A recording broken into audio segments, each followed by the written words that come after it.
사실 이제 이번 시간은 이제 중독에 대한 이야기, 제가 오전에 말씀드리면서 이단에 대한 것과 중독, 그러니까 우리 시대에 우리를 굉장히 많이 미혹하는 큰 요소들 중에 하나라고 말씀을 드렸는데, 사실 저는 뭐 의사가 아니잖아요. 근데 이제 어떻게 중독에 대해서 이야기를 하냐라고 이제 하시는 분들도 계실 것 같아서, 사실 저는 사이비 종교를 종교 중독이라고 이야기를 합니다. 사실 종교 중독이라고 하는 개념 자체가 우리나라에는 되게 생소해요. 보통 한 1990년대 넘어가면서 미국 사회에서 특별히 종교로 인해서 여러 가지 폐해들이 벌어지고, 심지어 정통 교단 안에 있는 교회들에서 이런 문제들이 벌어지면서 도대체 종교라고 하는 게 뭐냐, 종교가 해로워질 때 어떤 일들이 벌어지는가 라고 하는 이야기들이 나오면서 이제 종교 중독에 대한, 그러니까 하나님을 믿는다라고 하지만 하나님 믿는 자답지 못한 모습들로 인해서 결국 그런 문제들이 발생하지 않겠습니까? 그럼 도대체 그런 일들이 왜 벌어지는 것인가 라고 하면서 이제 이야기를 했던 게 종교 중독이었습니다. 그래서 하나님을 사랑하지 않고 또 종교적 지나치게 일상이 파괴될 정도로 종교 행위에 매몰되는 그런 것들, 그런 현상들을 보면서 종교 중독이라는 게 이제 1980년대, 90년대 넘어가면서 미국 사회에서 좀 이야기가 됐던 것 같고, 저는 이제 사이비 종교의 문제를 쭉 보다 보니까 이걸 교리로만 접근할 것이 아니라, 교리도 중요하지만 사람의 문제로 좀 접근을 해야 된다고 생각했고, 실제로 이제 사이비 종교 신도들을 만나면서 그 사람들의 사고방식에 대한 고민들을 많이 하기 시작했는데, 이게 중독하고 연결이 되는 지점이 있었어요. 무슨 얘기냐면, 제가 개인적으로 중독에 대한 관심을 원래 좀 가지고 있어서 알코올, 도박, 마약 이렇게 중독에 빠지셨던 분들하고도 실제로 많은 인터뷰를 해봤고, 그 실제 알코올, 도박, 마약 이런 중독을 치유하시는 사역자분들하고도 지속적으로 교류를 하고 있고, 동시에 마약 중독자들을 우리나라에서 지정 병원이 있거든요. 그런 병원의 의사 선생님들하고도 지속적인 교류를 하고 있어요. 왜 그러냐면, 제가 중독에 관심을 가지고 결국 사람에 관심을 가졌기 때문에 중독에 관심을 가진 건데, 그러다 보니까 어느 순간 이런 중독자들의 사고방식과 패턴, 그리고 사이비 종교에 빠져있는 그 신도들의 사고방식과 패턴이 거의 일치한다는 걸 발견하게 됐어요. 이걸 제가 뒤에서 조금씩 말씀을 드릴 건데, 사이비 종교에 빠지는 과정, 중독에 들어가는 과정 거의 유사합니다. 사이비 종교에 들어가서 이 사람들이 보여주는 신앙, 그들의 신앙의 패턴, 중독자들의 삶의 패턴이 거의 일치해요. 그리고 소름 돋도록 놀라웠던 게 뭐냐면, 사이비 종교를 탈퇴하는 과정과 탈중독하는 메커니즘이 거의 동일해요. 그래서 제가 사이비 종교를 종교 중독이라고 불렀고, 그때부터 종교 중독만 이야기하는 것이 아니라 이 중독에 대한 이야기를 하다 보니까 지금 다음 세대 중독 문제가 너무 심한 거예요. 그래서 많은 교회들이 중독에 대해서 강의 요청을 하면서 우리 중학생, 고등학생 친구들에게 와서 스마트폰 좀 끊게 해달라고 이야기를 하는데, 그런 강의는 없다. 왜 그걸 나한테 얘기하냐? 왜 이 애들이 스마트폰을 만지게 됐고, 아까 오전에 드렸던 말씀하고 똑같습니다. 왜 그 사람은 사이비 종교를 선택하게 됐을까? 그러니까 왜 이 친구는 스마트폰에 그렇게 과하게 몰입할까? 왜 이 친구는 도박에 그렇게 과하게 몰입할까? 여러분, 우리가 도박, 마약이라고 해서 저 멀리 있는 문제가 아니거든요. 지금 이번에 제가 뒤에서도 말씀드리겠지만 서울에 있는 고등학생 친구들이 마약 유통하기 시작하고, 마약 우리나라 정말 많이 하거든요. 특히 돈 스파이크 이번에 또 터졌잖아요. 이런 마약 문제가 딱 터지고 나면 청소년 아이들에게 경각심을 주는 게 아니라, 내가 좋아하고 내가 평소에 동경하던 그런 연예인들이 그런 문제가 터지면 모방을 하고 싶어하는 마음이 생겨요. 이게 청소년들의 특징이죠. 그런 것들, 지금 고등학생 남자아이들에게서 제일 문제되는 게 혹시 뭔지 아십니까? 혹시 뭘 것 같으세요? 이제 예배보다는 조금 편하게 이제 할게요. 고등학생 남자아이들에게 제일 문제되는 게 뭔지 아세요? 네? 아무거나. 에? 또? 담배, 게임. 그렇죠, 토토예요, 토토. 담배와 게임은 이미 12.5세, 13세 때 다 시작합니다. 너무 순진하게 보시면 안 돼요. 불법 스포츠, 토토, 도박.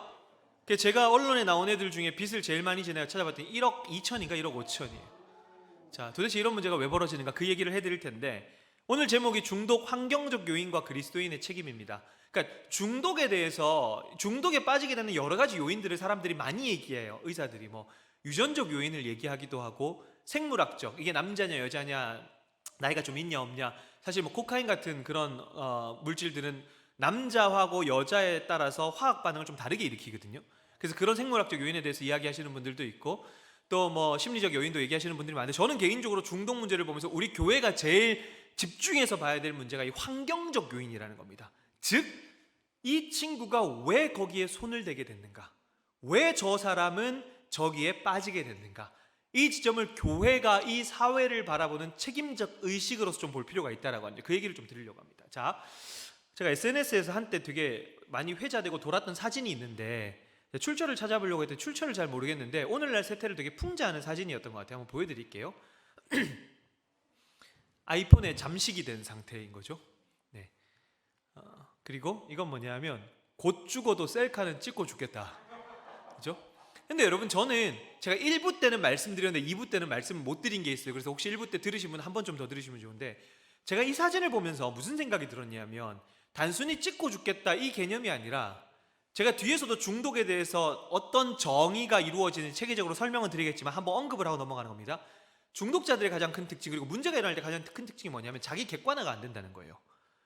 자기가 지금 어떤 상황에 처해 있는지에 대한 객관화가 이루어지지 않습니다. 대부분 중독자들이 자기가 중독이라는 사실을 인정을 안 해요. 그러니까 만약에 강의를 다니다가 혹시 스마트폰이나 게임이나 뭐 여러 가지 것들 때문에 좀 문제가 있다고 자기 스스로 좀 문제가 있다고 여기시는 분들을 한번 손 한번 들어보시겠어요? 라고 하면 물론 그렇게 잘하지 않지만 그때 내가 마음속으로 손 들고 아니면 내가 좀 문제가 있는 것 같아 라고 하는 분들은 오히려 훨씬 더 건강한 분들이에요. 대부분 중독자들이 자기가 중독이라는 사실을 인정하네요. 그래서 12단계라고 있거든요. AA라고 들어보셨을 겁니다. 알코올릭스 어노니머스라고 해서 익명의 알코올 중독자 모임이라고 익명의 알코올 중독자 모임, 익명의 도박 중독자 모임 이렇게 전 세계적으로 12단계에 거쳐서 중독을 회복하는 과정이 있는데 공통적으로 1단계가 뭐냐면 우리는 알코올에 무력했으며 우리는 도박에 무력했으며 우리는 성에 무력했으며 이것을 우리가 스스로 해결할 수 없다는 사실을 인정하는 거예요. 근데 많은 사람들이 1단계를 못 넘어갑니다. 인정이 안 되면 객관화가 안 되는 거죠. 그래서 1부 때 무슨 얘기를 제가 드렸었냐면 2부 때 못 들으신 분들 들어보시면 전국 석차 0.1%의 상위 800명의 아이들 그리고 이게 800명인지 700명인지 제가 좀 헷갈리는데 어쨌든 전국 석차 0.1%의 800명의 아이들과 성적이 평범한 700명의 아이들 이 둘의 가장 큰 차이가 뭘까? EBS 0.1%의 비밀이라는 다큐가 있었거든요. 만약에 선천적인 지능이라고 하면 굉장히 현타가 올 것 같고 하나님을 원망할 것 같습니다. 그런데 지능의 문제가 아니고 IQ의 문제가 아니었다는 사실이에요. 그리고 부모의 경제력의 문제도 아니었어요. 놀랍게도. 이게 뭘까라고 고민을 많이 했는데 자, 그래서 전혀 연관성이 없는 단어 25개 가령 예를 들어서 물, 포인터, 마이크 이런 식으로 이 연관성이 없는 5개를 단어를 25개를 3초 동안 보여줍니다. 그럼 총 75초가 되겠죠. 이렇게 하고 난 이후로 이제 0.1% 그 800명의 아이들과 700명의 아이들이 이걸 맞추기 시작하는데 만약에 이 상황에서 0.1%의 아이들이 나머지 아이들보다 훨씬 더 많은 걸 맞췄다라고 하면 또 현타가 오죠. 그렇지 않았어요. 가장 큰 특징은 뭐냐면 0.1%의 아이들은 내가 몇 개를 맞출 것이다 라고 생각했는데 정확하게 그렇게 거의 오차 없이 맞춰요. 근데 나머지 성적이 평범했던 애들은 그 간격이 커진대요. 즉 뭐냐면 내가 스스로 얼마나 알고 있는지 인지를 하는 거예요. 보통 이것을 요즘에 많이 쓰는 게 메타인지라는 표현을 쓰죠. 네. 객관화예요. 객관화. 그러니까 모든 문제의 시작은 객관화가 되지 않았을 때부터 시작되는 거예요. 저는 이 사진을 보면서 단순히 셀카를 찍고 죽겠다 이 개념이 아니라 자기가 지금 처해 있는 상황에 대한 객관화가 이루어지지 않는다는 거죠. 이게 중독의 가장 큰 특징 중에 하나입니다. 또 하나요. 연인이 서로 사랑하는데 사랑하는 게 아니라 핸드폰을 보고 있습니다. 그렇죠? 그리고 이것 때문에 고통받는 가족들 참 많으시죠. 짜증 힘드신 가족 많으시죠. 스마트폰이 그죠? 가족 간의 관계를 단절시키는 벽으로 작용합니다. 또 하나 오늘 제가 뒤에서도 말씀드리겠지만 중독의 문제는 그 당사자의 책임으로만 몰아갈 수가 없습니다. 특별히 아이들 같은 경우에 부모가 어릴 때부터 아이들을 어떻게 양육했느냐라는 것이 굉장히 크게 작용합니다. 생각해 보십시오. 요즘에 식당에 가면 아이들이 대부분 뭘 가지고 있습니까? 스마트폰을 보고 있죠. 우리 노브드 우신교회 성도님들은 그렇게 하시지 않으실 줄로 믿지만 식당에 가면 아이들에게 부모들이 식사를 해야 되기 때문에 아이들에게 스마트폰을 그냥 쥐어줘 버립니다. 근데 0세부터 어떤 애들은 진짜 완전 갓난 애기인데 막 2세, 3세 이런 애들한테도 스마트폰 쥐어주더라고요. 부모가 밥을 편하게 먹기 위함이죠.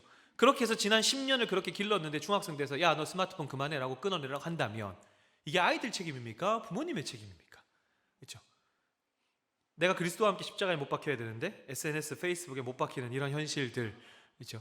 이게 오늘날 사회를 풍자하는 굉장히 그림이었다라는 사실을 보면서 제가 강의할 때마다 이 사진을 처음에 먼저 띄워드려요. 출처를 잘 모르겠어요. 어떤 분이 이렇게 그리셨는지 모르겠는데 우리 세대를 좀 잘 보여주는 그림이 아닌가라는 생각이 듭니다. 혹시 여러분 중독에 대해서 기독교적으로 좀 이해하고 싶으신 분은 이 책을 반드시 읽어보시면 좋습니다. 기독교적 체계에서 이 중독이라고 하는 문제를 대할 때 가장 교과서로 불리는 책인데 제럴드 메이라고 하시는 분이 쓴 중독과 은혜라고 하는 책입니다. 이 책을 쓴 제럴드 맨은 이런 얘기를 한 적이 있어요. 세상 사람의 95%가 무엇인가에 중독이 되어 있더라. 그런데 나는 5%의 정상인을 만나본 적이 없다라고 얘기합니다. 그만큼 이 중독 문제라고 하는 것이 사역자들 사이에서도, 그리고 우리 사역자들이 존경받는 어른으로 포함되시는 분들도 결국 21세기 사회의 가장 큰 사회 화두는 중독이라고 표현합니다. 많은 사람들이 무엇인가에 중독. 그런데 우리가 생각할 때 중독이라고 하면 대부분 이걸 떠올려요. 알코올, 도박, 마약, 그리고 조금 더 나가면 인터넷 중독. 보통 이제 구분할 때 4대 중독을 이렇게 구분합니다.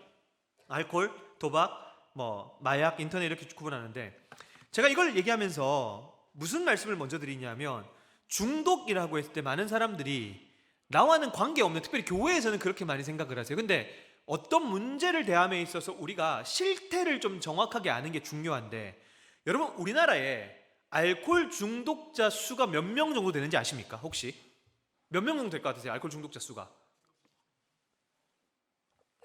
몇 명이요? 10,000명? 10만 명? 얼마요? 100만 명? 받았습니다. 500만이면 조금 힘들어질 것 같고요. 약 200에서 220만 잡습니다. 근데 여러분 생각해 보십시오. 중독자가 한 가정에 있어요. 누가 고통스럽습니까? 근데 200만이라고 하면 곱하기 3, 4만 쳐보십시오. 술 하나 때문에 6에서 800만 명이 고통받는 나라가 대한민국이에요. 그죠? 도박 중독, 알코올 중독이면서 도박 중독인 경우도 있고, 도박 중독이면서 알코올 중독인 경우도 있죠. 도박 중독도 200만 이상이라고 합니다. 중첩까지 합치면. 인터넷 중독 더 이상 셀 수가 없습니다. 수치 파악이 거의 쉽지 않죠. 마약 중독, 우리나라 검찰 추산 마약을 상습적으로 복용하는 사람을 50만 정도로 봅니다. 50만. 마약을 구하기도 너무 힘들죠. 근데 여러분 우리가 중독이라고 할 때 그럼 이런 것만 중독이냐? 아까 말씀드렸던 것처럼, 죄송합니다, 불법 스포츠 토토 도박, 고등학생 아이들 빚을 막 1억씩 지고 수백 수천 지는 애들은 수두룩합니다. 얘네들이 그럼 돈이 어디서서 이런 빚을 지나? 제일 처음에 친구 돈 뺏고 부모님 지갑에 손대다가 이런 애들을 대상으로 돈을 빌려주는 사채업자들이 있어요. 그죠? 빚이 눈덩이처럼.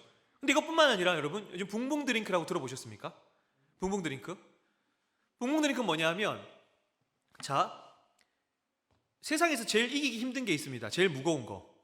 눈꺼풀이죠. 눈꺼풀을 못 이깁니다. 아무도 못 이깁니다. 제일 무거워요. 그러니까 우리 학생들이 입시 지옥에서 잠을 자면 내 친구한테 뒤진다고 생각하는 거예요. 그러니까 각성제를 만들어서 마십니다. 이걸 붕붕 드링크라고 불러요. 포카리 스웨트랑 바카스랑 섞어서 바카리 스웨트.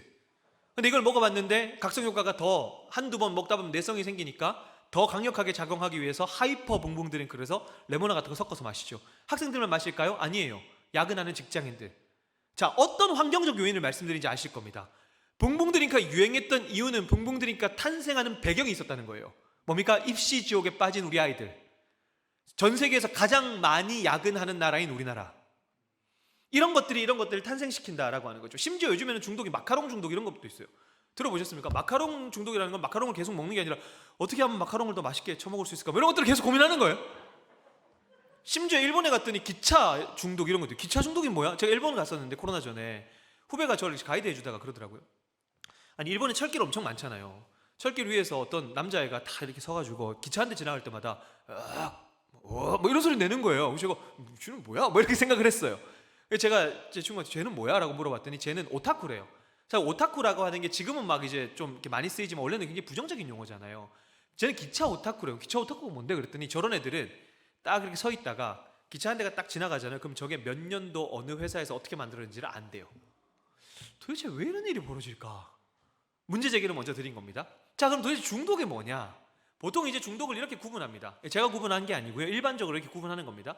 중독은 크게 물질 중독과 행위 중독으로 구분합니다. 단순하죠. 물질이라고 하는 것은 알코올, 마약 이런 물질을 의미하는 겁니다. 행위 중독이라고 하는 것은 우리 몸에 들어가는 어떤 물질 외의 것들. 가령 예를 들어서 제일 대표적인 행위 중독이 뭘까요? 도박 중독 같은 경우죠. 도박 중독.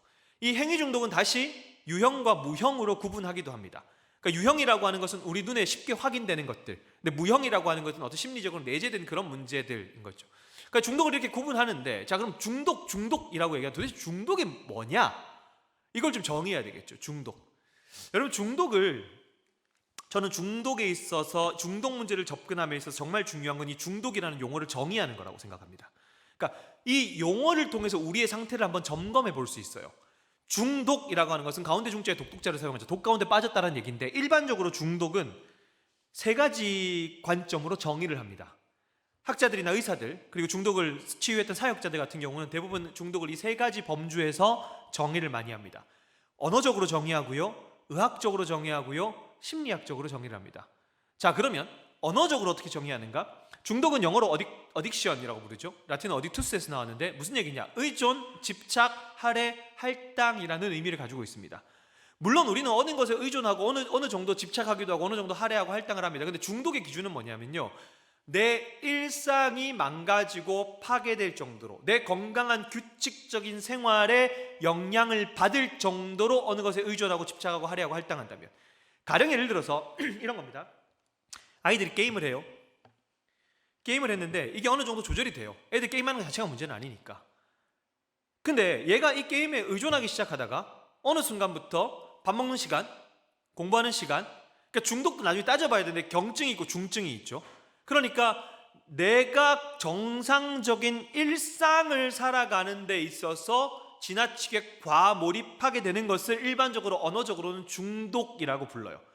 제가 요거 세 개를 딱딱 정리를 하고 마무리를 제가 정리해 드릴게요. 두 번째는 어떻게 하냐면 의학적으로 정리를 해요. 의학적 정리는 잘 아실 겁니다. 내성과 금단현상. 어떤 걸 했는데 한 번 했어요. 그게 내성에 생기니까 한 번 더 크게 작용하지 않죠. 또 더 큰 것. 수면제 하나를 먹었어요. 일주일 뒤에 2알 먹어야 돼요. 한 달 뒤에 3알 먹어야 돼요. 왜? 내성. 근데 그러다가 이거 잘못됐는데 라고 끊었어요. 그럼 뭡니까? 금단현상이 나타납니다. 때로는 가벼운 어떤 손떨림 이런 증세부터 시작해서 나중에는 환각, 환청, 그리고 정서적인 문제까지, 이런 어떤 문제가 생겼을 때에 우리가 의학적으로는 중독이라고 부르고, 세 번째는 심리학적으로는 뭐냐면 즉각적 쾌락을 위한 일탈행동, 즉 중독을 돈을 주고 쾌락을 사는 행위라고 표현을 합니다. 내가 지금 처해 있는 환경에서, 아까 처음에 이단사입이 이야기할 때, 말씀드릴 때 연결해서 생각해 보시면 돼요. 존재와 관계로 다가온다 그랬잖아요. 내가 지금 처해 있는 심리적 결핍, 공허, 아니면 나의 문제, 이것으로부터 나를 극복시켜주고 나를 구원해줄 것처럼 보이는 것의 일탈행동이에요. 일탈행동. 자, 사이비 종교 신도가 자신의 성을 제공하면서까지 포섭을 한다 그랬죠. 왜요? 두려움을 극복시켜주는 일탈행동이에요. 그래서 저는 종교 중독이라고 부르는 겁니다. 자, 그러면 이 언어적이고 의학적이고 심리학적 정의를 좀 종합하면 저는 중독은 반드시 세 가지 요소가 들어가야 된다고 얘기하는데, 뭐냐면 강박적 집착, 통제력 상실, 그리고 존재의 종속. 강박적 집착으로 통제력을 상실해서 존재가 종속되는 상태. 그런데 중독은 하루아침에 이렇게 이루어지는 게 아니에요. 하루아침에 이렇게 이루어지는 게 아니라 실험적에서 호기심 단계, 그리고 습관적으로 쓰다가 심화적으로 들어가고 강박적으로 들어가는데, 이게 어떤 의미인지 제가 좀 이제 와닿게 말씀드릴게요. 제가 아까 경각심 말씀드리면서 이 중요한 거 말씀드리다 그랬죠. 경각심 오후에 말씀드린다 그랬어요. 지금 이거 들으시는 분들은 중독 강의 다 들으신 거예요. 자, 우리 다음 세대에 관심이 많으시다고 들었습니다. 그리고 학생들, 초등학생, 중학생, 고등학생들 부모님들이 많이 계실 겁니다. 자, 이 청소년 시기에 이 중독 문제를 어떻게 접근해야 되는지 제가 말씀을 좀 드릴게요. 저도 이제 초등학생 자녀가 있기 때문에, 자, 청소년 시기에 반드시 기억해야 되는 게, 저는 세 가지가 묶여서 중독으로 간다라고 얘기해요. 첫 번째는 착각, 두 번째가 느슨함, 세 번째가 도파민인데, 착각. 자, 우리 청소년 아이들이 술과 담배를 하게 되는 가장적 결정적 이유가 두 가지가 있습니다. 이걸 아이들한테 직접 설문조사를 해보니까 두 가지 결론이 나왔어요. 제일 큰 이유 뭘까요? 하나가 호기심이에요. 맞아요. 그 다음에 친구 권유. 맞아요. 정확하게 알고 계시네요. 호기심과 친구의 권유예요. 왜냐하면 fear pressure라고 그러죠. 또래 압박이라고 그러죠. 10대 때는 자기의 친구들에게 굉장히 큰 압박을 받아요. 내가 그 친구 그룹에 들어가고 싶어 하고, 그런 마음이 있단 말이죠. 그래서 예를 들어서 이제 좀 있으면 이제 겨울이니까 다들 이제 등골 한번 빼먹어야죠. 애들이 뭡니까? 패딩 사주셔야 되잖아요. 근데 이 돈도 못 버는 그지 같은 것들이 막 캐나다 구스 이런 거 사달라 그래요. 가끔씩. 정신 나간 거죠. 100만 원, 200만 원짜리 패딩. 근데 그거 왜 사달라 그럽니까? 친구가 입었잖아요. 얘네들이 뭐 안감을 따지겠습니까? 뭘 따지겠어요? 그때 어떤 친구가 그러더라고요. 저는 따뜻해서 입는데요. 그래서 제가 그랬죠. 야, 네 친구들 다 K2 입고 있는데 어머니가 시장에서 제일 따뜻한, 우리나라에서 가장 따뜻한 K1을 사왔어. 입을래? 안 입죠. 친구 때문에 입는 거예요. 결국엔 친구 또래 관계, 아빠. 그러니까 내 호기심도 있는 상태에서 내 친구가 권유를 한 거예요. 그죠? 그것 때문에 처음에 아이들이 술과 담배를 접하게 되는데, 우리 부모님들이, 저도 마찬가지고, 아이들에게 중독까지 아니더라도 알코올이나 술이나 이런 거에 대해서, 도박이나 이런 것들을 교육할 때 지금까지 해왔던 제일 안 좋은 교육법이 뭐냐 하면 이겁니다. 야, 술 마시면 돼, 안 돼? 애들이 뭐요? 안 돼! 이래요. 그죠? 너 마실 거야, 안 마실 거야? 나 안 마실 건데? 그래, 너 마시지 마. 응. 이 이상의 교육을 하셨던 분들. 얼마 전에 저희 아이가, 첫째가 그 교회에서 교회 언니들이 술 담배 하는 게 아니라 교회 언니들, 중학생 언니들 친구들이 술 담배 하는 이야기를 들었대요. 그 언니들이 그런 얘기를 했대요. 저한테 이제 그런 얘기 하더라고요. 아빠, 언니들이 이제 술도 마시고 막 담배도 피고 막 그런데라고 얘기를 하더라고요. 그럼 대부분의 부모님들은, 야, 넌 하면 안 돼? 그죠? 제가 이 아이를 붙들고 어떻게 교육을 했냐 하면, 여러분, 이 정말 중요합니다. 일본의 이소무라 다케시라고 하는 이중세뇌라는 책을 쓴 사람인데, 이 사람이 니코틴 하나 가지고 일본 전역에 중학생, 고등학생들 다니면서 강의를 하는 사람이에요. 근데 이 사람이 언제 예방률이 제일 높았다라고 얘기를 하냐면, 위험성이라는 것을 정확하게 인지시켜 줄 때라는 거예요. 무슨 얘기냐? 야, 위험해, 나빠, 하지마. 우리는 옳은 얘기를 했어요. 근데 이 아이들에게는 아무런 자극이 되지 않는다는 겁니다.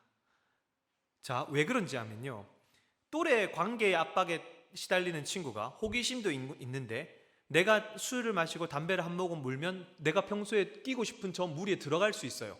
그죠? 그러니까 술 한 잔, 담배 권유, 딱 인생의 첫 술과 첫 담배를 입에 물었어요. 자, 그럼 여기서 질문입니다. 우리 성도님들, 인생의 첫 술과 첫 담배는 쓰셨어요? 다셨어요? 다셨다고요? 질문을 바꿔볼게요. 인생의 첫 담배는 쓸까요, 달까요? 써요. 당연합니다. 달면 병원 가야 돼요. 뇌의 문제거든요. 무조건 인간이라면 기본적으로 정상적인 건강한 뇌를 가지고 있으면 무조건 쓰다고 느껴요. 그냥 여기서 크게 착각해요, 애들이. 아까 2부 때 말씀드렸죠? 내가 조절하면서 할 수 있다. 조절할 수 있다. 그게 안 돼요. 여러분, 그거 아세요? 담배 회사가, 대부분 특별히 미국에서 담배가 처음 생겨났을 때 담배 회사가 누구를 대상으로 마케팅을 했는지 아십니까? 10대를 대상으로 마케팅했어요. 그게 문건이 드러났어요. 왜 10대를 대상으로 마케팅하는지 아십니까? 10대 때부터 담배를 피면 못 끊는다는 사실을 알아요. 기흡연자의 60에서 70%가 10대 때부터 담배 피던 사람들입니다. 그러니까 중독을 감에 있어서 이 착각, 저 위대한 착각이라고 부르는데, 내가 조절하면서 할 수 있다라고 하는 순간 실패합니다. 제가 뒤에서도 말씀드릴게요. 그럼 우리가 중독 문제 이거 어떻게 예방해야 돼? 스마트폰 이런 거 어떻게 예방해야 돼? 라고 할 때, 나 이거 끊을 거야 라고 접근하면 100% 다 실패합니다. 실패해요.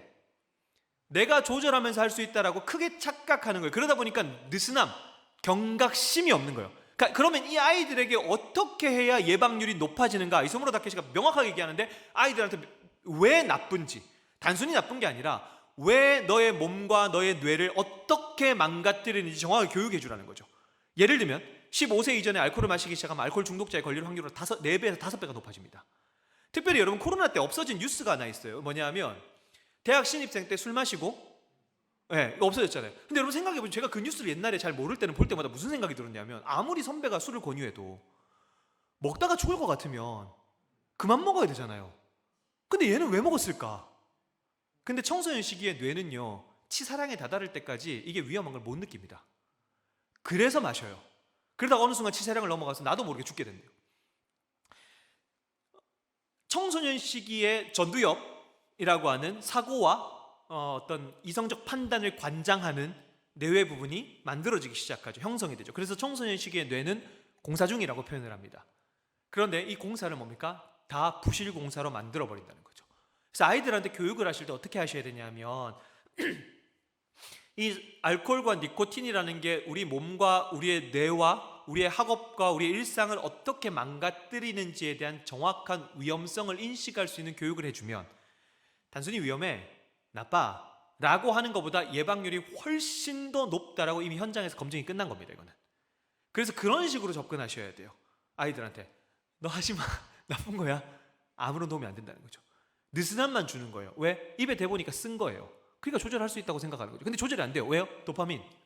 도파민이라는 것은 단편적으로 말씀드리면 신경 전달 물질. 우리 몸에서 우리가 우리가 보통 행복하다라고 느낄 때 나타나는 이제 신경 전달 물질인데, 예를 들면 이런 겁니다. 가족들끼리 밥을 먹어요. 행복하고 좋아요. 그러니까 도파민이라는 게 나와서 행복감을 느끼는 거예요. 저는 축구를 되게 좋아하거든요. 일주일에 2번씩 축구를 합니다. 풋살도 하고. 그러면 축구할 때 되게 기분이 좋아요. 가끔 편을 잘못 막으면 스트레스 받기도 하지만 그래도 기뻐요. 재밌어요. 뭡니까? 제 몸에서 도파민이라는 게 나와요. 그런데 일반적으로 이런 물질들은요, 우리가 일상에서 살아가면서 자연스럽게 분비되는 도파민 양보다 훨씬 과하게 분비를 시켜줘요. 그러니까 딱 맛보니까 뭡니까? 쾌감을 느끼는 거죠. 그런데 그렇게 과한 양의 도파민이 한번 딱 나와가지고 그 행복감을 느꼈는데 일상의 삶에서 행복감을 느낄 수 있습니까? 못 느끼는 거예요. 그래서 또 찾는 겁니다. 그래서 이거는 의지의 문제가 아니에요. 우리 부모님들이 이걸 접근하실 때 아이들한테 왜 이렇게 의지가 없어라고 얘기합니다. 많은 사람들이 알코올 중독자들을 보고 알코올 맞고 술 먹고 문제 일으키고 후회하는 모습을 보면서 야, 왜 이렇게 의지가 부족해? 중독은 의지의 문제가 아닙니다. 의지의 문제가 아니라 몸의 반응이고 뇌의 반응이에요. 여러분, 우리가 한 끼 안 먹으면 배고프잖아요. 2끼 3끼를 굶을 수 있어요. 4끼 5끼를 굶을 수 있어요. 배고프죠.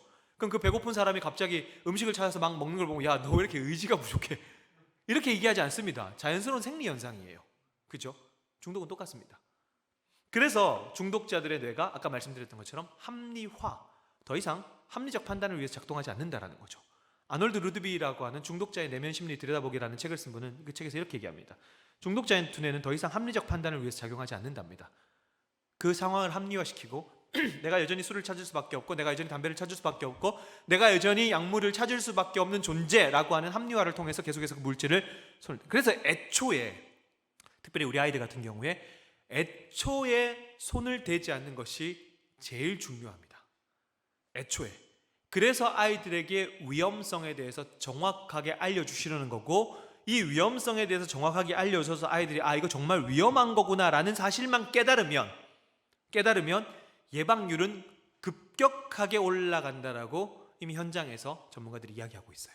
그래서 이 지점을 여러분들이 좀 고민을 하셔야 되고, 자, 그러면 이 중독의 요인이라고 할 때 아까 말씀드린 것처럼 여러 가지 것들이 있는데, 자, 환경적 요인이죠. 저는 개인적으로 환경적 요인이 굉장히 중요하다고 생각하는 게 아까도 말씀드렸지만 붕붕 드링크 3번, 붕붕 드링크 열풍, 그죠? 이 붕붕 드링크가 한국에서 열풍하는 이유는 되게 단순해요. 입시 지옥, 야근하는 직장인들, 한국에서 이번 대한민국 청소년의 도박 중독 이렇게 심한 거, 인터넷이 우리나라만큼 빠른 나라가 없거든요. 호주에 갔더니 도박 중독자가 되게 많더라고요. 그 청정국가 호주에서 왜 도박 중독자가 많냐 봤더니 새벽 4시, 5시까지 마을마다 펍에서 아무나 제한 없이 다 이거 당길 수 있더라고요. 접근성이라고 하는 거죠. 자, 그러면서 우리가 한 단계 더 나아가서 제가 중독자들을 보면서 저 의지 박약자들 나쁜 사람들이라고만 이야기할 수 없다라고 말씀드리는 이유가 뭐냐면 6번이에요. 제가 얼마 전에 성 관련 교육을 성 관련 세미나를 제가 들으면서 이걸 보게 됐는데 요즘에 여러분 성교육하는 이런 단체들에서 미취학 아동들 음란물 중독이 그렇게 상담으로 많이 들어온대요. 미취학 아동. 여러분 생각해 보십시오. 우리 부모님들 세대 지금 한 40대 50대 여러분들이 옛날에 야동 보실 때는 어떻게 하셨냐 하면 찾아 들어갔어요. 인터넷 찾아 들어가고 엄마 아빠 주민등록번호 외워가지고 저만 그랬습니까? 안 그러셨어요? 다 그렇게 했어요. 그죠? 근데 요즘은 그렇지 않아요. 왜 미취학 아동이 그렇게 음란물 중독에 심화되는가 라고 봤더니 요즘 애들 뭘 봐요? 유튜브를 보는데 게임 캐릭터가 대부분 뭐냐 하면 성적으로 묘사가 돼 있어요. 근데 그거 한번 찾았어요. 그럼 그때부터 어떻게 됩니까? 4글자 알고리즘. 알고리즘에 의해 가지고 계속해서 그게 노출되는 거예요. 예를 들어서 제가 얼마 전에 그 잠바가 없어가지고 잠바 하나 사려고 잠바를 하나 검색했다가 제 핸드폰에 이틀 내내 피드에는 각종 잠바가 뜨기 시작하더라고요.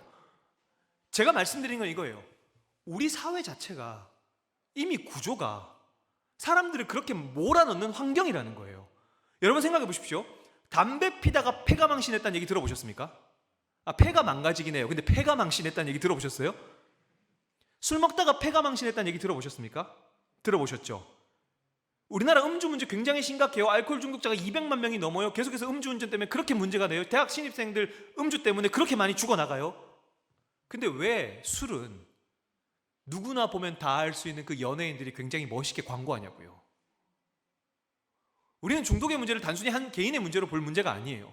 우리가 그리스도인이라면 우리 아까 2부 때 장로님 기도하실 때 제가 딱 와닿았던 게 뭐냐면 그리스도인들의 시민의식이라는 거예요. 왜 연예인들이 그렇게 술 광고를 하게 될까? 담배는 담배 가게에다가 혐오스러운 사진 붙여놓고 이야기를 하는데 왜 술은 여전히 유명 연예인들이 나와서 마치 하루 일과를 끝내고 술 한잔 마시는 것을 루틴처럼 만들어서 그게 뭔가 피로를 잘 회복하고 사람들과 교류하고 관계하는 것처럼 그렇게 그림을 만들어가지고 사람들에게 계속해서 그걸 권장하는가? 이유는 되게 단순해요. 세금 때문에 그렇죠. 주세. 국가가 받아들이는 수익이 엄청납니다. 어마어마해요. 그 돈을 포기 못하는 겁니다. 그래서 이렇게 얘기합니다. 우리나라는 술 먹도록 방치한 나라라고. 우리나라는 술 먹도록 방치한 나라입니다. 우리나라 자체가 애초에 과거에 여러분 생각해보세요. 농경사회에서 경제가 한창 발전하면서 농경사회에서 산업사회로 넘어가는 그 단계 속에서 많은 사람들이 일하고 하니까 뭡니까? 소주라고 하는 게 거의 국가에서 권장하듯이 독주, 그때부터 독주가 유행하기 시작했어요. 일본은 알코올 중독자 별로 없어요. 왜요? 일본 독주 문화가 아니거든요. 걔네들 그렇게 술 많이 만들어내도 걔네들은 맥주 문화고, 그리고 어느 순간 그 대리운전 이런 것도 세금이 너무 비싸가지고 빨리빨리 집에 가야 돼요, 걔네들은. 근데 우리나라 같은 경우 뭡니까? 술 문화 자체가 부어라 마셔라 죽도록 처마셔라 뭐 이런 문화잖아요. 거기다가 뭡니까? 술 자체가 권장하는 나라로 만들어져 있는 거죠. 제가 말씀드리고 싶은 환경적 요인이란 이겁니다. 단순히 중독이라고 하는 것을 내 개인의 어떤 문제 이것이 아니라 이 자체도 이단이라는 문제를 내가 교리적으로 판단해서 해결할 수 있는 문제가 아닌 것처럼 우리가 다음 세대를 바라보면서 그리스도인으로서 중독이라고 하는 그 틀을 바라볼 때 그리스도인다운 성숙한 시민사회가 구성되지 않으면 이 문제가 해결이 안 되는 거예요. 그래서 알고리즘으로 사람들을 통제하고 술을 권장하는 이 나라에서 그리스도인은 어떤 책임의식을 가져야 되는가, 이게 중독을 대하는 태도입니다. 그냥 단순히 내 아들한테서 스마트폰 뺏어내겠다 이 태도로는 이 중독 문제를 해결을 못한다는 거예요.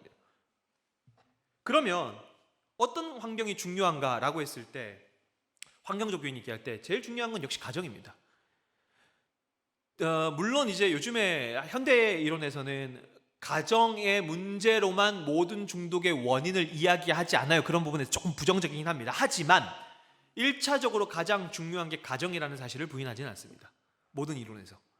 근데 오늘날 가정은 굉장히 행복해야 되는데 많은 가정이 깨져 있어요. 무개념, 꼰대죠. 부모는 아이들한테 무개념이라고 얘기하고 아이들은 부모님 꼰대라고 얘기하고.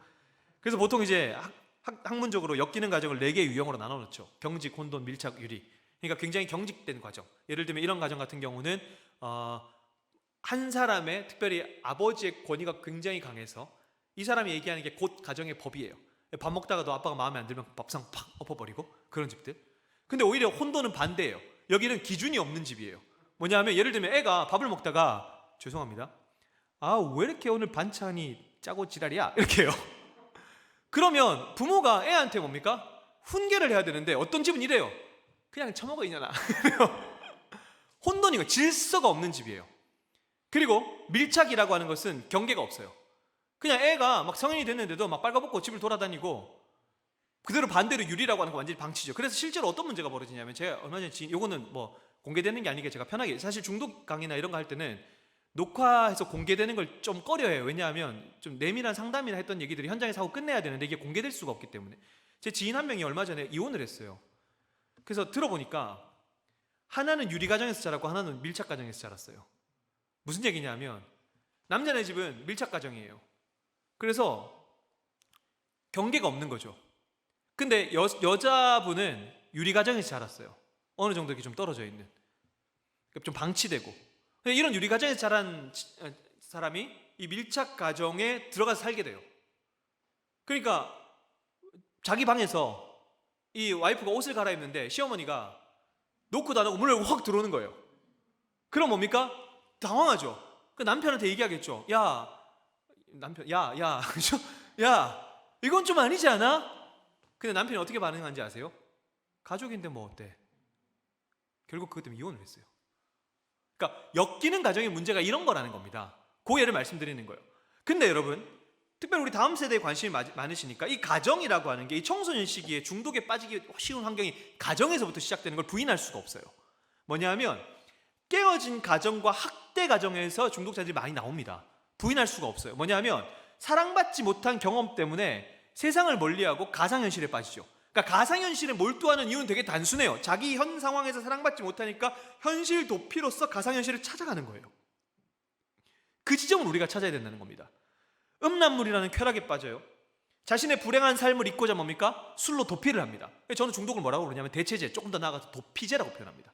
도피처예요. 중독이라고 하는 것을 하나의 도피 수단으로 삼은 거예요.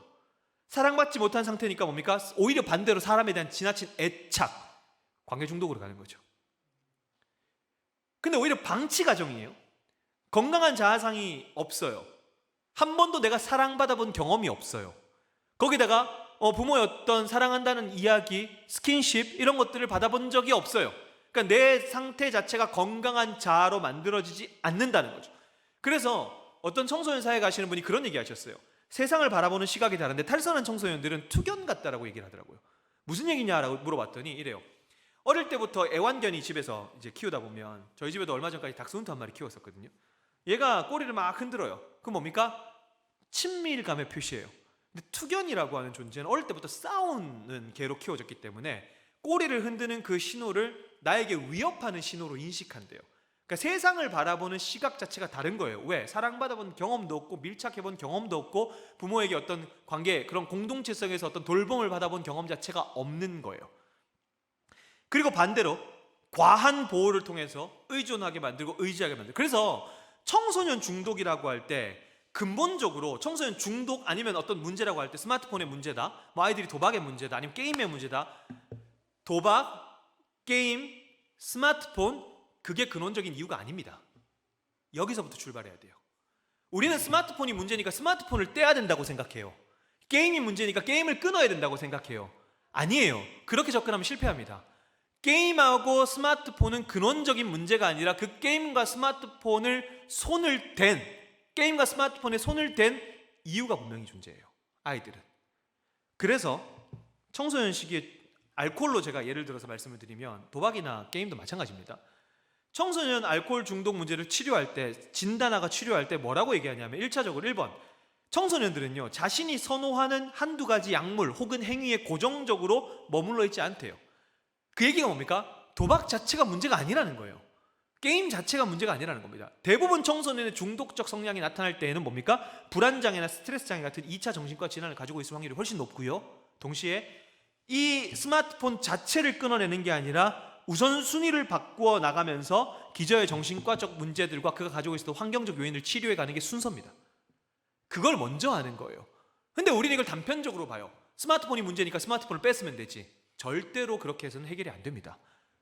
얘의 어떤 주변의 환경, 스마트폰으로 얘를 몰아갔던 그 환경. 그래서 저희가 뭐 주보에 나갔지만 내가 정말 중독이가, 이거 사실 제가 혼자 쓴 게 아니라 공저로 쓴 건데, 이 책에 중학생 아이, 고등학생 아이들이 직접 읽고 추천사를 썼어요. 그럼 중학생 아이, 고등학생 아이들이 뭐라 그랬냐면 제발 우리 엄마가 이 책 좀 읽어봤으면 좋겠다. 내가 왜 스마트폰을 하고 있는지. 그 지점, 이게 아이들의 고백이에요. 아이들의 고백. 그렇죠? 그래서 청소년 시기 같은 경우는 특별히 제가 3개만 가져왔는데, 게임, 도박, 뭐 자위 이런 것들. 게임 같은 경우는 감각적 자극을 추구하는 시기예요. 시기 자체가 얘네들이. 그러다 보니까 가족 간의 소통이 없고 정상적인 관계를 맺지 못할 때 현실을 도피하고자 가상현실로 도피하는 경우들이 청소년 게임 중독 같은 경우는 거의 압도적인 다수를 차지하고 있다고 이야기를 합니다. 과도한 입시 준비, 그죠? 부모의 이혼, 가정폭력 같은 심리적 불안. 가정은 어느 정도 행복하다 할지라도 내가 겪고 있는 그런 과도한 입시 때문에 스트레스를 극심하게 받는 친구들, 혹은 가정의 문제가 아니더라도 다른 지역으로 옮겨서, 예를 들어서 대학 가서 다른 지역으로 옮겨서 거기서 어떤 2차적인 어떤 정신적 스트레스를 받았을 경우, 이런 것들, 이런 결국 그가 그 현실을 도피했던 그 환경, 그걸 찾는 게 순서예요. 근데 우리는 순서를 바꿔요. 이 지점은 생각 안 하고 그 사람에 대한 이해를 하지 않고 그냥 그저 이걸 끊어내면 괜찮다라고 생각하죠. 그래서 너 문제 있지? 스마트폰 압수! 미치는 거죠, 애들은. 그러면 스마트폰을 압수시키잖아요. 스마트폰이 아닌 다른 걸 찾습니다. 그러다가 한두 가지 약물에 고정적으로 머물러 있지 않다는 게 그 얘기입니다. 스마트폰 자체가 문제가 아니었다라는 걸 제가 거듭해서 말씀드리는 거죠. 도박도 마찬가지죠. 접근성이 쉬워요. 친구의 영향이죠. 쉽게 돈을 벌 수 있다는 그런 환상, 그렇죠? 한 판 해가지고 10,000원 넣었는데 10분도 채 안 걸린 시간 만에 10만 원이 돌아오는 거예요. 그러면 뭡니까? 돈의 소중함을 알지 못하고 노동의 소중함을 알지 못하죠. 그런 것들을 통해서 오늘날 시대 자체가 여러분 그런 것들도 부추기잖아요. 유튜브 들어가 보십시오. 30대에 경제적 자유를 이루었다, 비트코인 투자해서 경제적 자유를 이루었다는 얘기가 다수를 이 현실, 정말 이 현실 속에서 그냥 아이들에게 니들 힘으로 이겨나가라 라고 할 수 있을까라고 하는 겁니다. 우리의 책임 자체가. 자위중독, 성적 호르몬 분비가 많은 시기예요. 근데 이 성적 에너지를 잘못된 방식으로 풀어내는 거죠. 어떤 친구는요 왕따를 심하게 당했어요.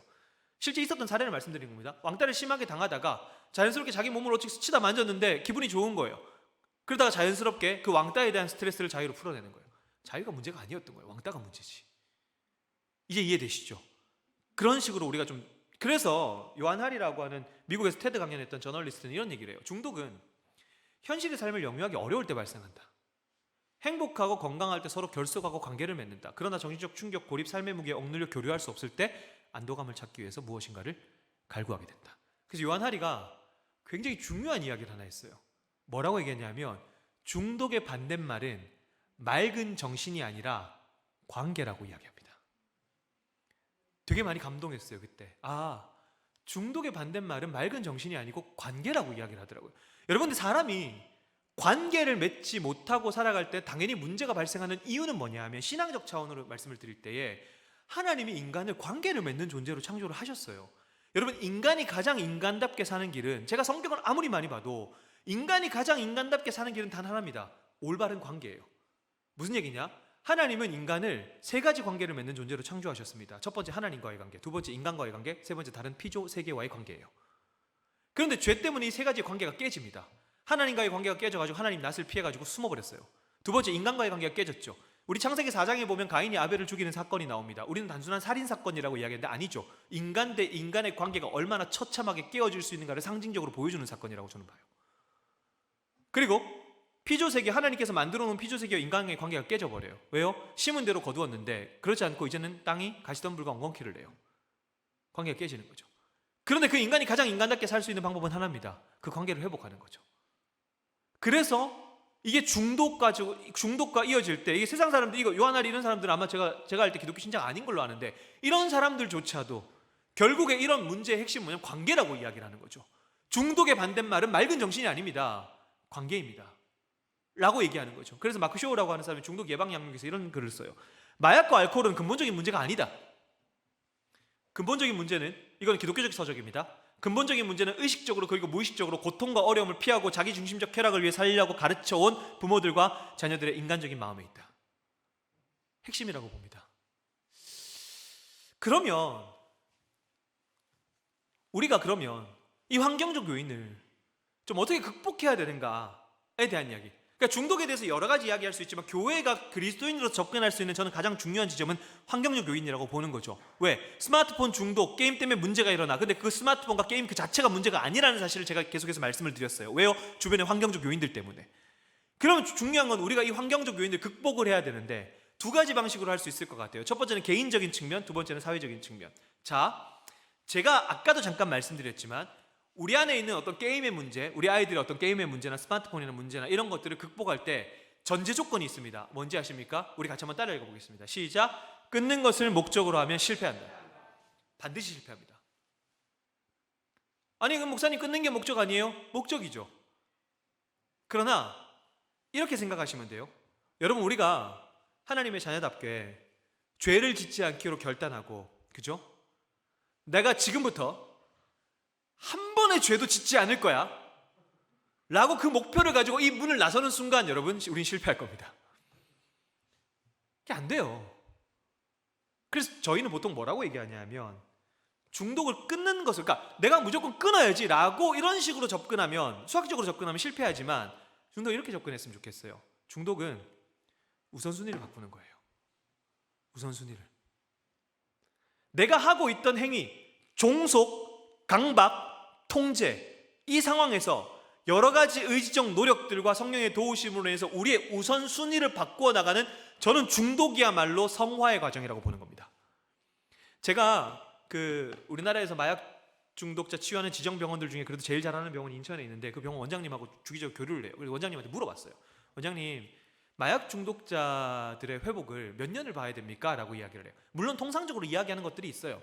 심지어 또 알코올 중독자 같은 경우는 뇌가 망가져 있어서 이 뇌가 통상적으로 돌아오는 기간을 1년에서 2년 잡고 이런 의학적인 기준이 있어요. 근데 그거 말고 인간적으로 이 사람이 정말 회복했다라고 이야기하려면 얼마나 걸리면 회복했다라고 이야기할 수 있어요? 라고 여쭤봤어요. 근데 그 원장님 그런 얘기 하시더라고요. 목사님, 중독은 평생 회복하는 겁니다. 이렇게 얘기하더라고요. 제가 그때 알았어요. 아, 그렇구나. 우리의 신앙하고 너무 일치하더라고요. 우리가 일평생 성화의 과정을 밟아 나가면서 죄와 피 흘리기까지 싸워 나가면서 우리의 우선순위를 바꾸어 나가면서 우리가 성장하고 성숙하는 과정, 그게 중독을 회복하는 과정을 거의 유사해요. 그래서 우리 부모님들도 아이들에게 단순히 스마트폰을 뺏는 게 아니라 그걸로는 절대 해결책이 될 수 없거든요. 그러니까 이 아이들이 왜 스마트폰에 집중하게 되는지, 그런 환경들은 무엇이었는지, 내가 아이들에게 무슨 환경을 제공했는지라는 것을 우리 먼저 돌아보면서 이 아이들의 우선순위를 조금씩 바꿀 수 있는 작업들, 노력들을 할 필요가 있다는 거죠. 그럼 어떤 노력을 할 수 있는가? 제가 실질적인 몇 가지 알려드릴게요. 자, 첫 번째, 중독자들이 객관화가 안 된다 그랬죠. 그래서 객관화하는 작업을 하셔야 돼요. 제일 먼저. 그러면 자가진단이라고 하는 것이 필요한데, 전문기관에 의뢰하실 수도 있지만 이건 그냥 실질적인 얘기입니다. 여러분 네이버에 중독 포럼이라고 치시면 사이트가 나와요. 거기 들어가시면 도박, 알코올, 심지어 스마트폰, 게임 중독 자가진단 다 할 수 있어요. 그래서 이거 한번 해보시면 좋아요. 하셔가지고 정말 내가 문제가 있다라고 하는 어느 정도의 결론이 나오면 그때는 전문기관을 찾아가시는 거죠. 그래서 제일 중요한 건 자가진단이고 객관화입니다. 왜요? 모든 중독자들이 내가 중독이라는 사실을 인정하지 않고 내가 이거 조절하면서 할 수 있다고 크게 착각하기 때문에. 그래서 반드시 자가진단을 하셔야 되고, 두 번째, 이게 사용할 수 있는 앱이라는 게 뭐냐면, 여러분 제가 얼마 전에 제가 다이어트를 한번 했거든요. 제가 독하다 그러더라고요. 제가 15kg를 뺐어요. 그러면서 이왕 빼는 거 좀 지금도 저 상태인데 15kg면 어떤 상태야? 이렇게 상상하지 마세요. 영양학을 같이 공부해봤어요. 영양을 공부해보고 그런 쪽 공부하시는 분들하고 교류도 하면서 좀 물어보고 막 했는데, 근데 공통적으로 그 얘기 하시더라고요. 사람이 객관화가 진짜 안 되는 게 이렇대요.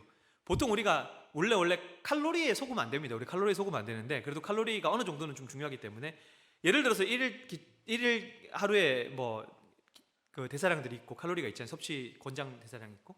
근데 내가 이 정도 먹었겠지, 이 정도 칼로리 먹었겠지라고 생각하는 그거보다 보통 일반적으로 거의 900에서 1000을 먹는데요. 사람이. 객관화가 안 되는 거예요. 무슨 얘기냐? 스마트폰 앱 보면 그런 거 있거든요. 내가 스마트폰 얼마나 열었는지 확인할 수 있는 앱들이 있어요. 무료로 쓸 수 있는 앱들이 있어요. 근데 그런 앱들은 물론 무료 앱들은 광고가 좀 붙긴 하는데 그거부터 해보셨으면 좋겠어요. 저도 한번 써봤는데 제가 생각하는 것보다 훨씬 많은 시간을 스마트폰을 쓰더라고요. 그러니까 중독까지 아니더라도 우리가 이런 것이 어떤 문제다라고 깨달았을 때 제일 먼저 해야 되는 지점은 뭐냐면, 내가 지금 어떤 상태인지 객관화하고 진단하는 겁니다. 이게 정말 중요하거든요. 그러기 위해서 이런 중독 포럼에 들어가셔서 자가진단도 해보시고, 동시에 이런 앱들을 사용하셔가지고 실제로, 그래서 저는 이제 다이어트 하는 기간 동안 계속해서 기록했어요. 하루에 얼마나 먹었는지, 얼마나 뛰었는지 계속해서 기록하면서, 실제로 기록을 하지 않는 날 같은 경우는 이게 좀 무너지니까, 그래서 계속해서 객관화 작업들을 하게 됐거든요. 근데 이게 되게 중요하다라고, 중독 문제, 특별히 이런 가정에서 이런 문제들은 꼭 말씀을 드리고 싶어요. 두 번째는 뭐냐면 위험성 정확하게 인지하는 거. 아까 말씀드렸던 내용입니다. 그러니까 이 아이들한테 단순히 위험해라고 얘기하는 게 아니라, 요즘에 인터넷 찾아보면 술, 니코틴, 그리고 물질, 도박 이런 것들이 청소년 시기 뇌를 어떻게 망가뜨리는지 다 나와 있어요, 이미. 그런 것들에 대한 인지를 부모님들이 먼저 하신 다음에 아이들에게 교육을 하시라는 거예요. 단순히 나쁘다, 위험해, 너 하지마, 안 할 거지? 아무런 도움 안 된다는 거. 그렇죠? 세 번째, 규칙적인 생활하기. 되게 단순하죠? 근데 여러분, 저는 여기서 반드시 부모님들께 말씀드리는 게 있습니다. 가족 간에 규칙을 좀 만드셔야 되는데, 예를 들어 스마트폰이나 이런 것들이 문제가 되는 가정이 있다, 게임이 문제가 되는 가정이 있다, 규칙을 만드셔야 되는데, 근데 여러분, 대부분 부모님들이 본인은 규칙에서 예외예요. 안 돼요. 자기도 그 규칙 안으로 들어오셔야 돼요. 그런데 규칙 안으로 들어왔다고 했을 때 규칙을 지키는 것 이상의 효과가 있습니다. 저는 굉장히 중요하게 보는 점이 뭐냐면, 가족 간의 규칙을 만들어요. 그 규칙을 지켜요. 그 자체로도 좋은데, 그 규칙을 지킴으로 말미암아 어떤 현상이 벌어지냐 하면 부모와 자식 간의 신뢰가 회복돼요. 이 점이 되게 중요합니다.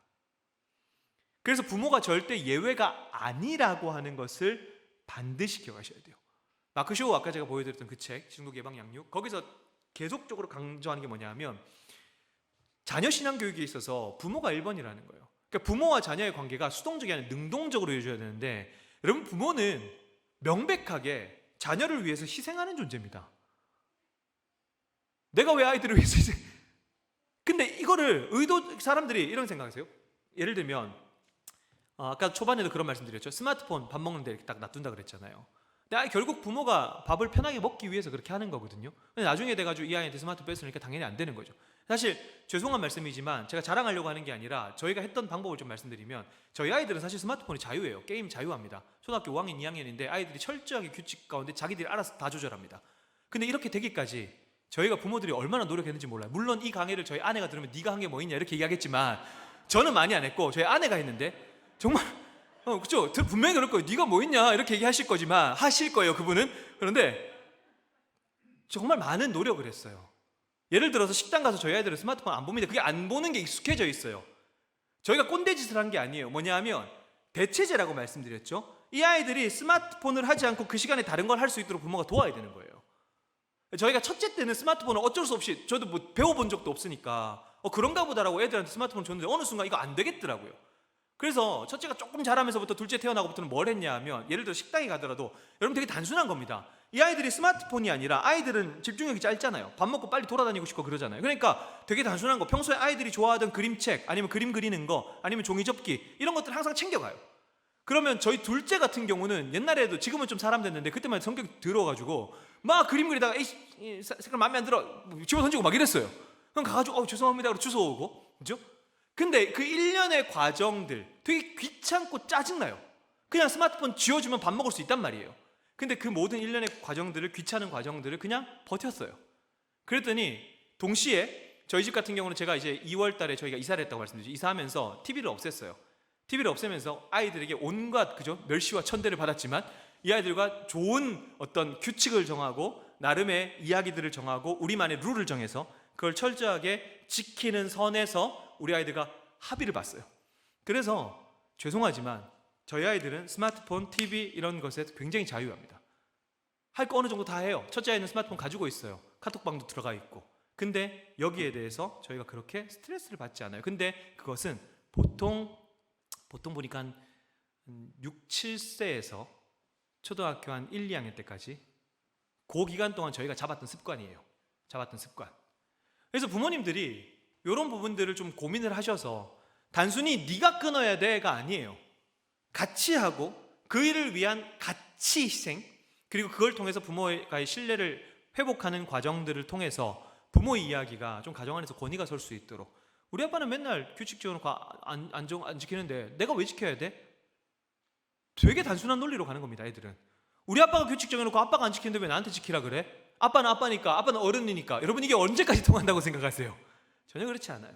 그리고 또 한 가지는요, 그래서 규칙적인 어떤 생활들을 하시면서 좀 권해드리고 싶은 게 운동을 좀 하셨으면 좋겠다라는 거죠. 그러니까 운동이라는 게 격렬한 운동을 하라는 게 아니라 적어도 하루에, 힘들지만 다들 부모님들 힘드신 거 알아요. 맞벌이 하시고 다들 힘들게 어렵게 우리가 생활하는 거 아시지만 적어도 가족들을 위해서 하루에 30분 같이 나가서 산책 한번 하는 거, 그렇죠? 에너지를 발산하죠.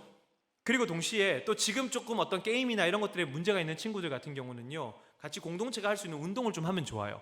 그런 변화와 성장, 몸의 변화라고 하는 것이 가장 먼저 오기 때문에 몸은 거짓말하지 않더라고요. 그래서 그런 어떤 변화와 성장, 성취감과 자신감들을 불러오는 그런 어떤 변화들을 맛보게 되는 것이고, 그리고 건강한 취미생활, 그다음에 조급하게 해결할 수 없음을 인정하고 병원 치료를 너무 두려워하지 않으셨으면 좋겠고, 동시에 내 이야기를 들어줄 수 있는 어른. 그래서 제가 우리 중학생, 고등학생 친구들에게 늘 하는 이야기가 있습니다. 이 친구들에게 어떤 고민이 있냐, 아픔이 있냐 이야기할 때 뭐 친구들하고 상담하는 건 좋겠지만 정말 심각한 문제라면 절대로 네 친구들을 찾아가지 말라. 왜요? 그놈이 그놈이다. 그래서 어른들을 찾아가라 그래요. 근데 아이들은 얘기합니다. 찾아갈 어른이 없대요. 자, 우리 부모님들, 선생님들, 중독의 문제는요, 그리고 우리 사회의 우리 아이들의 그 청소년의 문제는요, 우리 어른들이, 우리가 아이들의 이야기를 얼마나 공감하면서 들어줄 수 있는가, 여기서부터 변한다라고 봐요. 예를 들어서, 자, 우리 반에, 우리 교회 우리가 맡고 있는 반이 있다고 쳐볼게요. 그 아이가 우리 선생님들한테 찾아와서 선생님, 사실은 제가 야동 때문에 좀 힘들어요. 야구 동영상 때문에 좀 힘들어요 라고 얘기하면 여러분들은 뭐라고 얘기하실 겁니까? 아이들이 집에서 야동보다 걸렸어요. 그럼 우리 부모님도 뭐라고 얘기하실 거예요? 이 새끼 어릴 때부터 음란마귀 씌워가지고 마귀야 물러가라, 기도하자.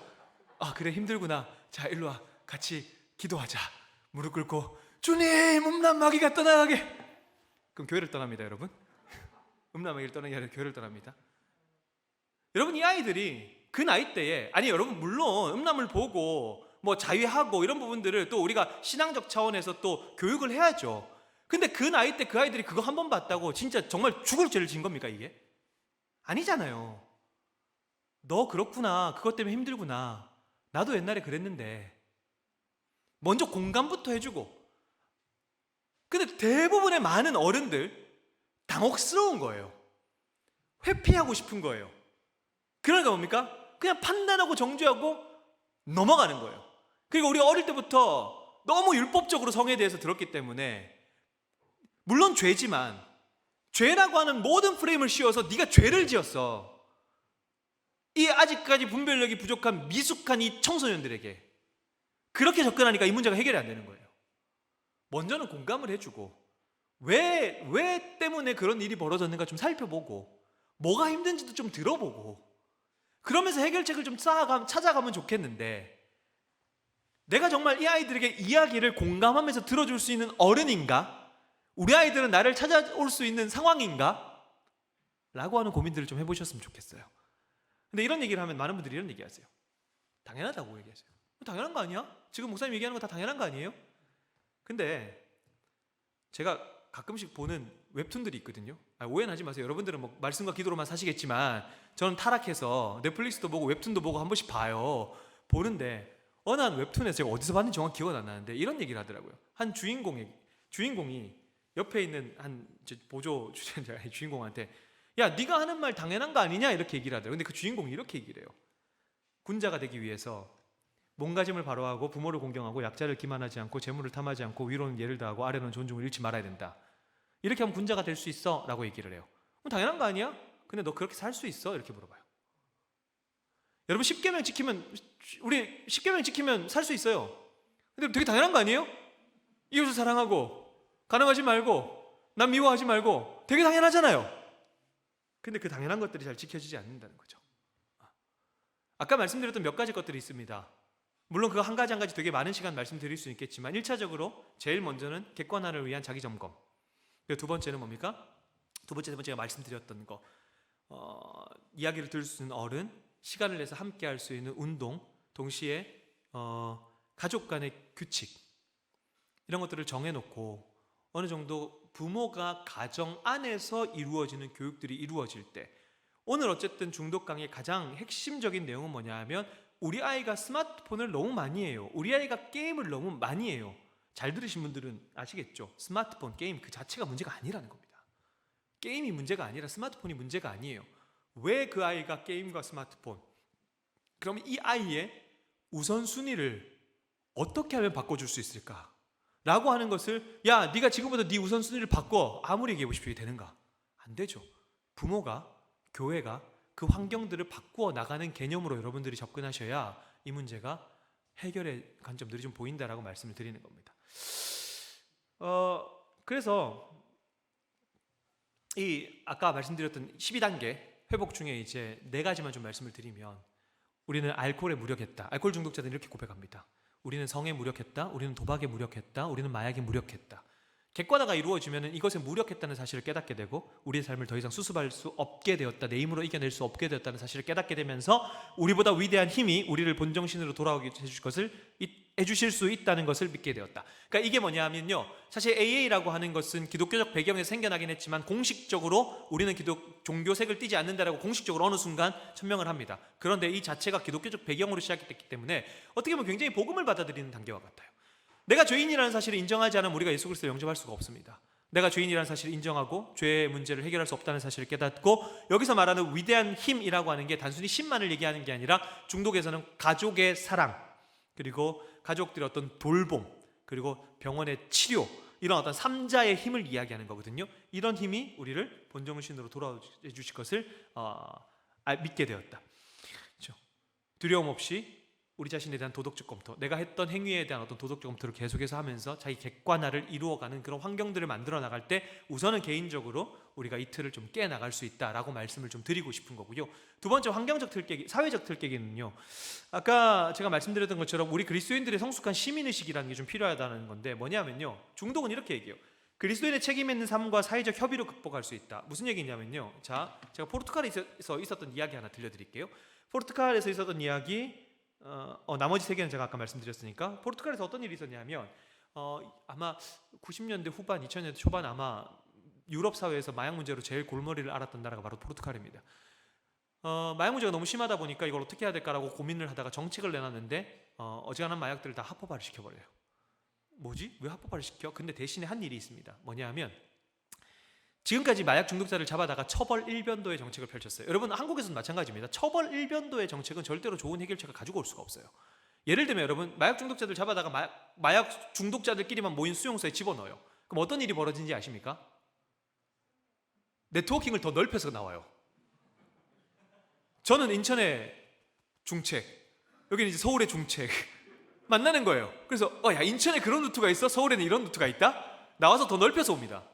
처벌 일변도의 정책이 절대로, 그러니까 우리가 이렇게 생각해요. 어떤 강력한 처벌, 강력한 제재, 이것이 어떤 큰 효과를 가져올 수 있겠지. 그러니까 아이들한테도 강력하게 하는 거예요. 근데 그게 좋은 해결의 방식이 아니라는 거죠.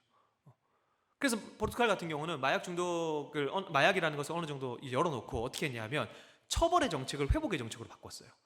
그래서 국가에서 쓰던 예산을 회복하는 예산으로 굉장히 많이 쓰게 되면서, 예를 들어서 교육을 시키고, 동시에 자동차 수리하는 거, 보통 그런 분들이 나와서 자동차 수리 카센터나 이런 것들 많이 하시거든요. 왜냐하면 중독자 같은 경우는 땀을 흘리고 노동을 하고 이런 것들부터 시작되니까 어떤 노동적인 측면들을 많이 시켜요. 그래서 그런 어떤 수리하는 것들이나 이런 직업들도 많이 가지시게 되는데, 그런 것들을 했을 때에 뭡니까? 정부에서 카센터에서 한 명을 고용하면, 마약 중독에서 회복한 사람을 고용하면 정부에서 이 사람의 임금을 절반을 대줘요. 그런 식으로 정책을 바꿨어요. 10년, 15년이 지났을 때 포르투갈의 마약 중독 문제가 현저하게 떨어져요. 로세토라는 마을을 아시는지 모르겠습니다. 미국에 있는 이탈리아인들이 모여 사는 로세토라는 마을인데, 여러분, 사회역학이라는 학문이 있습니다. 제가 최근에 관심 가지고 좀 보는 영역인데, 우리나라 사회역학자들이 별로 없어요. 무슨 얘기냐? 사회역학이라고 하는 것은 그 공동체, 그 사회의 구성원이나 제도, 그 사회가 가지고 있는 시스템이 개인의 질병에 어떤 영향을 끼치는가를 연구하는 학문입니다. 로세토라고 하는 마을에는요, 다른 지역보다 음식이 그렇게 좋지도 않았어요. 경제적 수준이 그렇게 좋지 않았습니다. 그런데 심장병 발병률이 현저하게 떨어지는 거예요. 왜 이러지? 여러분, 이거 연구했는데 30년 걸렸어요. 논쟁도 하도 치열해가지고. 근데 결론 났습니다. 뭐냐? 이 사회에서 고통당하는 한 사람의 고통을 마을 사람들이 외면하지 않았다는 거예요. 내가 경제적으로 가난함이 있을 때 이 가난함을 마을 사람들은 그냥 내버려 두지 않았습니다. 제가 진짜 존경하는 목사님 한 분 계신데, 이분, 물론 모든 교회가 그렇게 할 수는 없습니다. 그냥 예화로 들어드리는 거예요. 이분 교회에서 한 청년이, 목사님, 제가 가짜 문서에 사인 하나 하면 회사에서 2억이 떨어집니다. 4명이 해야 되는데 5천만 원씩 나눠 가져야 됩니다. 내가 이거 하지 않으면 대신에 다른 사람들이 5천만 원씩 못 받습니다. 근데 목사님이 그랬대요. 야, 5천만 원에 양심을 팔기는 좀 너무 싸다, 이렇게 얘기하셨대요. 그래서 알아들은 거죠, 이 청년이. 그래서 회사에서 잘렸어요. 근데 놀랍게도 이 청년이 다음 회사 구하기까지 월급을 그 교회가 해줬습니다. 비비로 엉덩이도 해줬죠.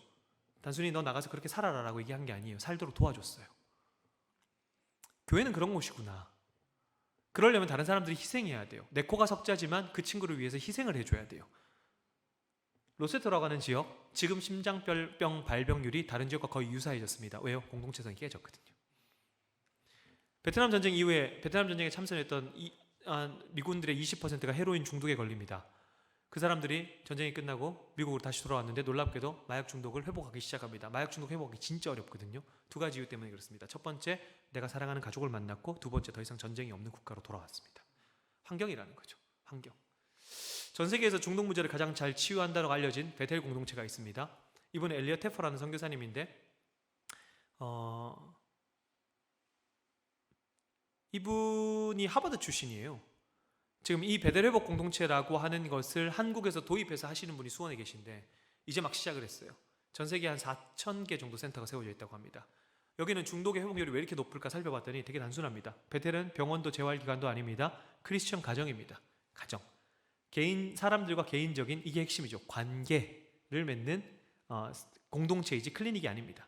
환자도 없고 고객도 없어요. 세상적인 기관은 보통 마약 중독자들을 고객 또는 환자라 생각하는데 아닙니다. 그들도 사람이에요. 여기서부터 시작하는 겁니다. 저는 아까 이단 말씀드리면서도 공동체 얘기를 했지만 이 중독 문제만큼 이단, 그래서 제가 종교 중독이라고 표현하는 거죠. 그러니까 중독의 문제에 있어서 가장 핵심은, 모르겠습니다. 다른 의사 선생님들이나 학자들이 뭐라고 얘기할지 모르겠지만 적어도 제가 지금까지 많은 중독자들을 만나고 또 종교 중독자들을 만나고 지금까지 교류해온 중독에 빠져있던 사람들, 탈중독한 사람들, 결론 하나입니다. 중독은 정말 관계입니다. 중독은 관계입니다. 그래서 저는 마지막으로 시간이 다 지났기 때문에 조금 오바됐어요. 제가 3시까지 오늘 교회를 가야 되는데 조금 지각하게 생겼어요. 찬양하는 시간에 들어가면 되겠죠 뭐. 자, 이렇게 만났는데 그래도 제가 제일 좋아하는 성경 구절이거든요. 오직 너희는 복음에 합당하게 생활하라. 이는 내가 너희에게 가보나 떠나 있으나 너희가 한 마음으로 서서 한 뜻으로 복음의 신앙을 위하여 협력하는 것과 무슨 일이든지 대적하는 자들 때문에 두려워하지 아니하는 이 일을 듣고자 함이라. 이것이 그들에게는 멸망의 증거요 너희에게는 구원의 증거니 이는 하나님께로부터 난 것이라. 이게 조금 완하다 가지고 번역을 좀 새로 했어요. 바울이 교회에 대해서 이렇게 얘기합니다. 한 영으로 어깨를 맞대고 굳게 버티고 서서 복음을 믿는 일을 위해 힘을 합쳐 싸우는 자들이 되게 해주십시오. 바울이 말하는 교회입니다. 이런 교회가 되게 해주십시오라고 기도합니다. 한 영, 다른 영도 아니죠. 한 성령 안에서 하나가 돼서 어깨를 맞대고 굳게 버티고 서서. 바울은 그 당시 어떤 운동경이나 군사용어 이런 것들을 굉장히 많이 사용하거든요. 군사용어예요. 한 영으로 어깨를 맞대고 굳게 버티고 서서 복음을 믿는 일을 위해 힘을 합쳐 싸우는 자들이 되게 해주십시오. 그것이 하나님을 믿는 백성들다운 삶이라고 이야기합니다. 중독에 대해서 이야기할 때 신앙적인 관점이 아니라 일반적인 어떤 종교색을 배제한 그런 세미나에서 이런 얘기를 할 수는 없죠. 그런데 정말 놀라운 사실은 중독을 치유하는 의사 선생님들이 중독자들에게 종교를 가져보라고 권해요. 종교의 그 자체 힘에 대해서 이야기를 하겠죠. 그런데 놀랍게도 어지간하면 할 수 있으면 교회로 가보라고 얘기합니다. 이게 세상이 우리에게 주는 메시지라고 생각합니다. 왜요? 왜 교회일까? 교회가 사랑을 이야기하거든요. 교회가 공동체를 이야기하거든요. 세상이 우리한테 그렇게 기대를 해요. 교회 공동체가 중독을 회복할 수 있는 가장 좋은 시스템을 가지고 있다고 그들도 보는 거예요. 근데 여러분 당장 다음 주에 여러분 알코올 중독자들 만나보셨습니까? 얼마나 냄새 많이 나는지 몰라요. 당장 그 알코올 중독자가 우리 교회 한 명 찾아왔습니다. 여러분 어떻게 받아들이시겠습니까? 이 지점, 중독의 반대는 맑은 정신이 아니라 관계다. 도대체 그는 어떤 삶을 살았길래 여기까지 오게 되었을까라고 하는 그 지점. 우리 아이들은 왜 게임에 몰두할까? 내 아이는 왜 스마트폰에 몰두할까? 나는 이 아이를 어떻게 양육했는가? 이 지점이 중독의 핵심이라는 사실을 우리가 다시 한번 기억하면서 우리가 중독의 문제라는 것을 단순히 개인의 의지의 문제로 바라보는 것이 아니라 그리스도인들이 이 문제를 어떤 환경 속에 놓여 있는가라는 환경적 요인과 우리의 책임의식을 가지고 또 더 나아가서 10대를 대상으로 담배를 마케팅하는 담배 회사들, 알고리즘에 의해서 중독에 빠지는 미취학 아동들, 이런 어떤 환경들 속에서 우리는 무엇을 책임있게 할 수 있는가? 술을 먹도록 방치해버린 이 나라에서 우리는 어떤 일을 할 수 있을까? 이런 숙제들을 가지고 이 중독의 문제를 접근할 때에 우리가 조금씩 끊는 게 답이 아니라 우선순위를 바꾸어 나가면서 이 문제를 극복할 수 있지 않을까라는 말씀 전해드리면서 강의를 여기서 마무리 짓도록 하겠습니다. 감사합니다.